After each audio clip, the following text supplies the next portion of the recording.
Hi, my name is Olajide Olagunju, and I'm the author of the book, How to Resolve a Conflict, which I would like to share with you now on the screen. A second.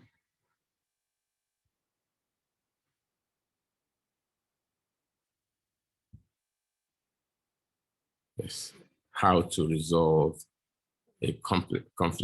It's a textbook for this lecture series you've just joined, titled How to Resolve a Conflict, the same name as the book. And today is How to Resolve a Conflict lecture 64. That means we've done this 64 times. And it's probably also mean today is the 64th day of the year because it's a daily lecture series. Welcome, and I do hope you'll enjoy the interaction today. And as we go on, sign in if you have any of your comments. I'll be grateful if you could also find time to look for a copy of the book to read. It goes well with the lecture series. It's a good companion for the lecture series. And very importantly, please apply whatever you are learning or you've been learning in this lecture series. If you are just joining for the first time, get the past editions. They are all there on YouTube. Kindly look for them and get them. I think we can continue with this lecture by looking at the book. We use the book to, as like I said, like it's a guide for the lecture. So we read and then we have a discussion. So let's go back to the book and have some reading, and then we'll have read and then we discuss. Yes, the book. Today we're looking at, and don't forget, first and foremost, that we're currently looking at institutionalizing mediation. And so today we're looking at setting up a mediation center. When you watch past edition, or if you watch them, you notice that we talk about, we'll be talking about how various groups, the government, the corporations, lawyers, could help to institutionalize mediation, this superior method of resolving conflict, which allow parties to own their conflict and resolve it amicably on terms best suited for them and for their relationship. Where the mediator does not decide for the parties, where the mediator only facilitates the dispute resolution process, but empowers the parties to make the final decision that will work for them realistically. So we've talked about also how you can set up a policy for your country, for your community, for your company, for your group, that helps parties easily resort to amicable settlement in times of conflict. Today, we'll talk about setting up a mediation center.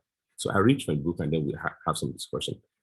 Governments, trade groups, NGOs could also establish either fee-paying or non-fee-paying mediation centers, such as the many of such centers that have been established in China and the USA.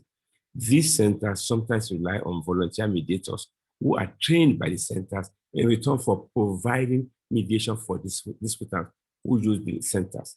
The staff of the center could be as small as one clerk or manager who receives complaints, invites disputants, and directs them to a mediator. The experience of the Lagos Citizens Mediation Center, CMC, indicates that when such a center is seen as an arm of government, in this case, part of the Justice Department of Lagos State, it commands the respect of parties. Because of their novelty, government participation in the establishment of mediation centers in some countries may help the growth of the process. I say this against the view of some colleagues who are rightly of the view that the environment in each country will determine the way mediation is introduced there. What is certain in the Lagos case is that people's respect, in quotes, for the institution of government seems to make them agree to come to mediation. And the rate of disputes resolved at the center have been very high, and in most cases, they settle. Now, I know the Lagos Mediation Center, I could talk about it first, because I named it. And then it used to be called Citizen Arbitration Center. And when Professor Shimbajo became Attorney General of Lagos State, he wanted to look at the system and see how they could improve it. And I said at the consultation that well, what you are doing is actually mediation. And being a very wise man, they changed it into Citizen Mediation Center. Extremely, extremely beneficial to the Lagos State people. It's really, really wonderful. It's humbling that the mediators that are trained and certified for the center under the auspices of corporate mediation. My first organization, established in 1995. The mediators that have been certified by corporate mediators have done so well. They've done so well. It's amazing. I know the center so well because I actually consulted for them for about 8 years. And then my last interaction with them was the training I organized under the auspices of the World Bank in collaboration with the Lagos State government for the mediators, for the wonderful mediators at the Lagos Citizen Mediation Center. It is the first. I am very positive. It's the first such mediation fora in the country, and it's provided a very good leadership. I was able to consult for about 12 other states. From starting with the Citizen Mediation Center. And so it's a good legacy that was left by both Mr. Shimbajo and his government. And I commend it to other states and other governments. What's the beauty of this center? I mean, poor people who don't have money, to pay for rent services can go there. They don't charge money. You come. The mediators are trained by the Lagos State government, and then they provide these services. Now, the mediators are mostly, in the main, state lawyers who have now been posted to these mediation centers, and to provide mediation services. So we train them. I'm sure other people are training them, but between 1999 and 2007, 2008, I used to provide them training. I remember a 10-step mediation, and the managers, the government used to kind of insist that they paste the 10 steps, on their wall, in their mediation room. And so that being new mediators, they remember to follow the steps. Well, like I said, one of the lectures in the past, in this lecture series, one or two people say, this is too long, 10 steps. And they try to jump unsuccessfully because you jump one step, you create a problem for yourself because it is a process. Mediation is a science, so it means it follows a process. But so I'm just trying to say that this is possible. This is possible at close to zero budget. At least to the citizen. And I do again recommend it to other governments, whether regional, provincial, or national or federal. So that's the Lagos Citizen Media Center. It's a setup, and it's giving birth in a way to other states mediation center. I remember Ogun State Media Center. I also was privileged to train them, if I remember very well. That's such a long time ago. And then, of course, the Oyo State Mediation Center. Also very privileged to train them. I trained for, I believe, Cross River State too. I think Osun State, Ondo State, quite a few of them. It was such a joy. It was such a joy. But the beauty of the Lagos Mediation Center was I had the opportunity because I lived in Lagos to always go in, see what they are doing. Sometimes do one or two mediations, and it was such a joy. It's so beautiful to see people coming into the center at each other's neck and then going out holding hands.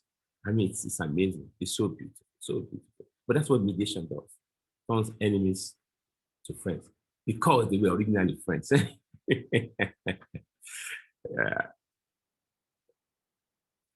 Like I said, in other places, China, huge millions of centers. millions of centers, millions of mediators.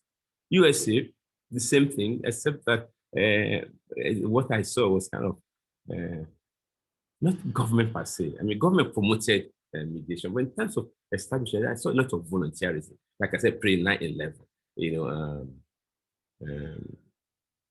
going from one city to another, and I saw that. I kind of saw that rooted in people volunteering to help others resolve their conflict.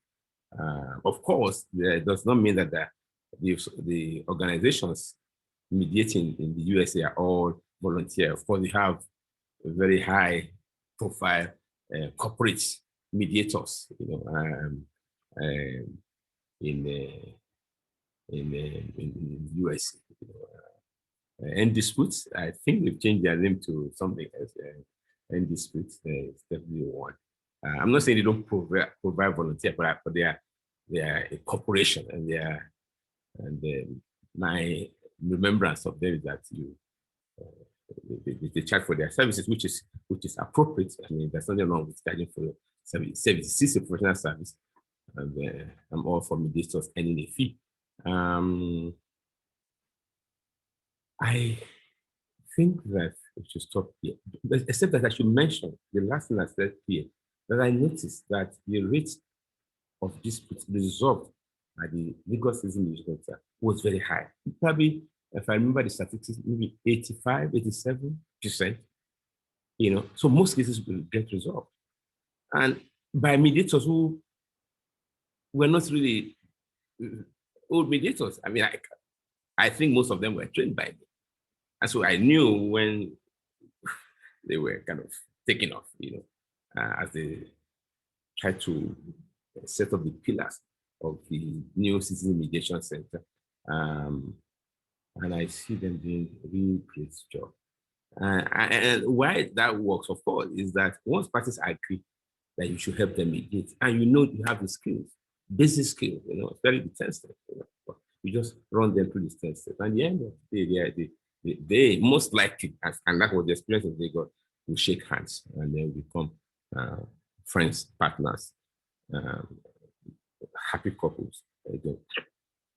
Thank you. This has been a very interesting, particularly lecture, interesting one for me, lecture 64, because I'm discussing something that I feel very passionate about. Because, you know, when we talk about institutionalizing mediation, setting up the mediation center is the key thing, is the most important thing. Because people know where to go to. In Lagos, they used to go to Alausa Ikeja at the ground floor and the first floor of the Lagos State Ministry of Justice. Thank you so much. Please subscribe to this channel. Apply what you are learning here. Read the book, How to Resolve the Conflict, which you can get on any Amazon outlet. And if you have comments, please post them. Thank you so much. And we'll do this again tomorrow in lecture 65.